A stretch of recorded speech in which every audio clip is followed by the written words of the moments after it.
Good morning.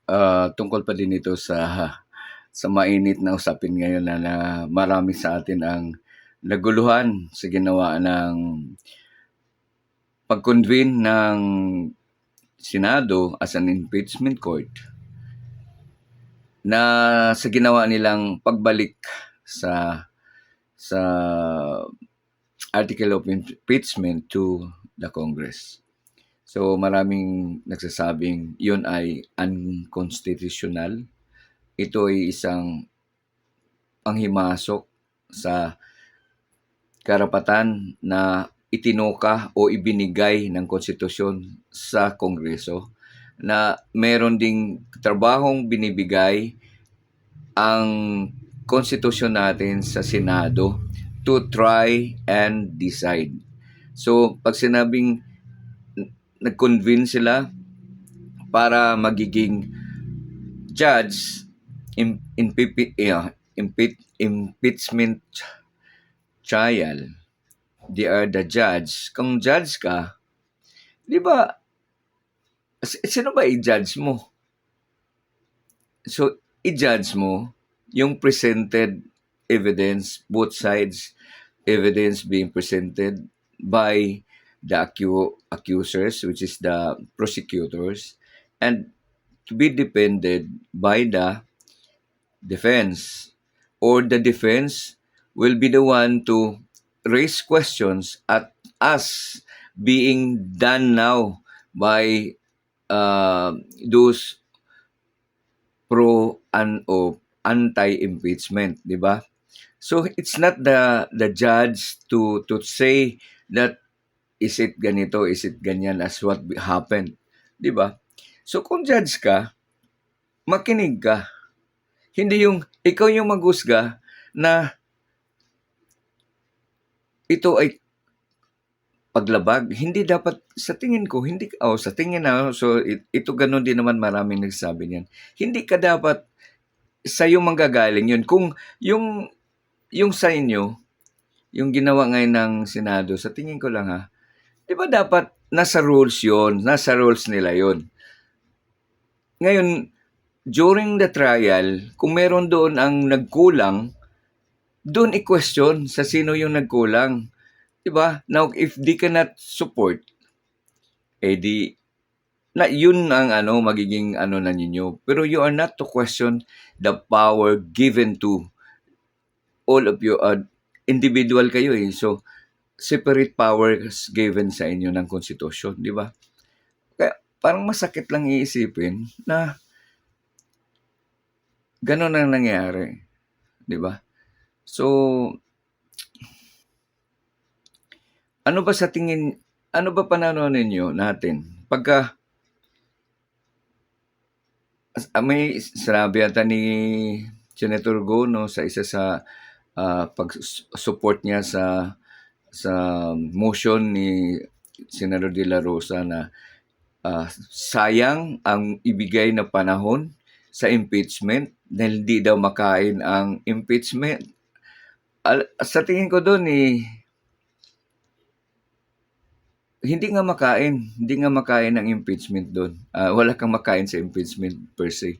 But dahil sa impeachment, it will guide our leaders. Kasi ang sino lang ba ang ini-impeach? Yung highest positions, to the top positions. The president, the vice, the ombudsman, the Supreme Court justices o justice, no? Sila lang, yung mga matataas na yan. So,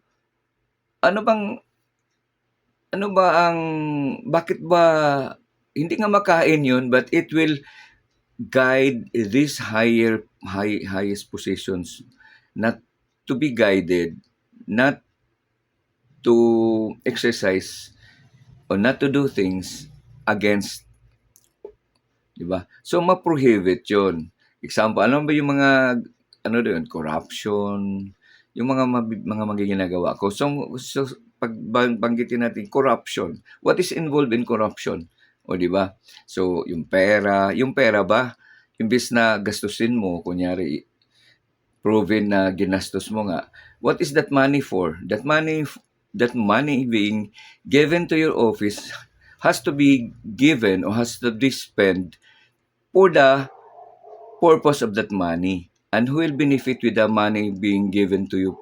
For the people. So it's the people. So if it is for the people, what good it can do to the people? It helps the people to be sufficient in their to provide their needs, 'di ba? The schooling of their so kung ma-enhance mo yung pamilya, yung tao to be sufficient, automatic yan yung mga gusto, mga ambisyon nila matupad, 'di ba? So, hindi nga makain yung impeachment but it will pro it it will lead to these leaders to serve what the uh, what they have taken as an oath to serve the people, 'di ba? To be guided.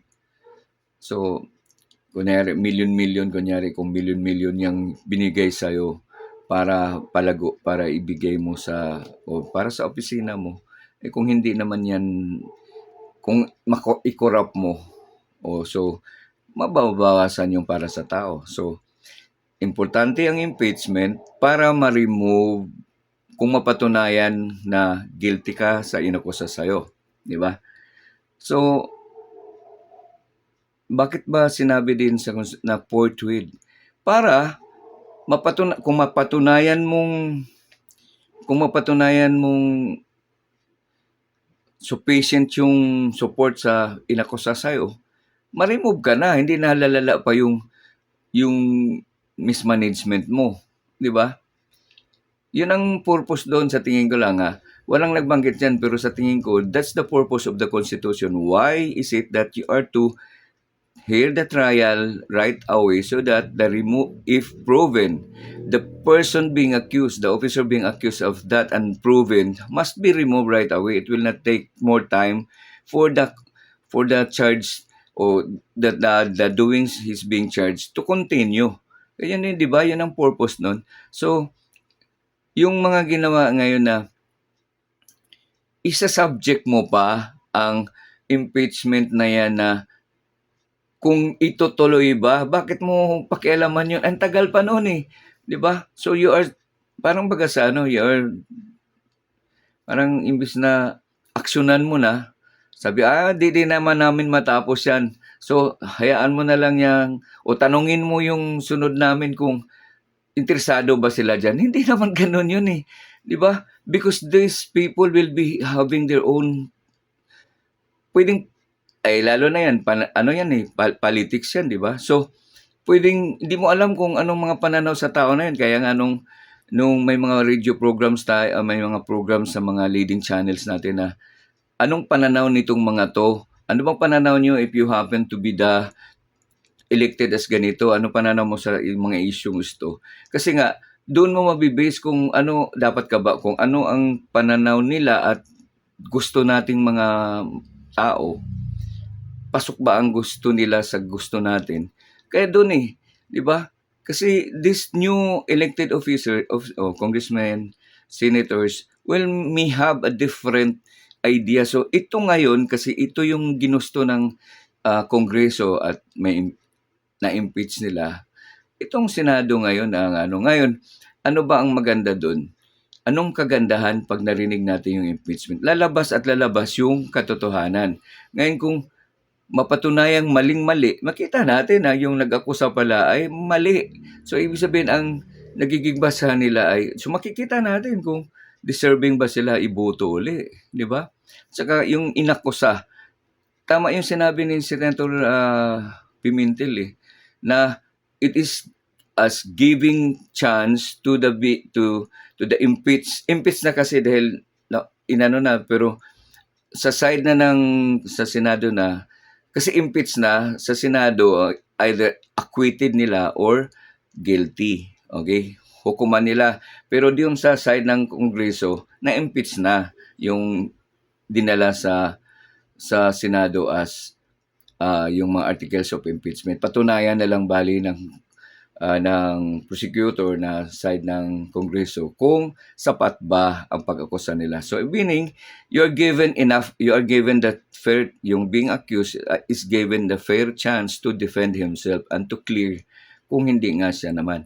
So ang pag-iwas, ang pag-ayaw na madinig ka ay isa sa mga sinasabi nila na parang kahit paano, parang nahirapan kang paano i-justify yung sarili mo, 'di ba? Dahil kung tayo, kunyari, inakusahan ka tapos you will not let it yung take for a long time to to defend yourself, 'di ba? Pagka-close mo na tapos inakusahan ka, sabi at punta ka kaagad, "Hindi 'yun, ganito, ganyan." Oh, 'di ba? Explain mo kaagad. Pero kung tagalan mo pa, meaning, eh, you're losing parang pinatagal mo, you're losing time wherein dapat naman sana natigil na, o 'di ba? So kung i-defend mo na sarili mo agad, tapos na. Pero kung tingin mo medyo mahirap mong i-defend sarili mo, that's why you are to delay-delay na lang, 'di ba? So ang tanong, bakit ba ginawa ng Senado 'yan, 'di ba? 'Di ba dapat minamadali nila 'yon? Ba't ipinasa pa? Parang ipinasa pa, bahala na yung 20th Congress. Tama ba 'yun? Ito ay pananaw ko lang. So, 'di man ako abogado. So, malamang puwedeng mali, puwedeng agree kayo, pero itong pananaw ko ay common din ito sa mga pananaw ng mga magagaling na lawyers na narinig nating nagsalita. Example, Coco Pimentel. Si Senator Coco Pimentel is bar top-notcher 'yan. He's a graduate of the University of the Philippines. Sa base sa nakita ko sa results of top notchers from the start, kadalasan ng mga score ay mga 86, no, ang mga nagtatap. Pero sa nakita ko, siya ay 89.85. So di ako sure pero ang nakikita ko doon, siya pinakamataas sa lahat ng mga nagtap ng mga, kasi top notcher siya ng 1990, yung 89, 87, down to yun sa mga naunang nakita ko.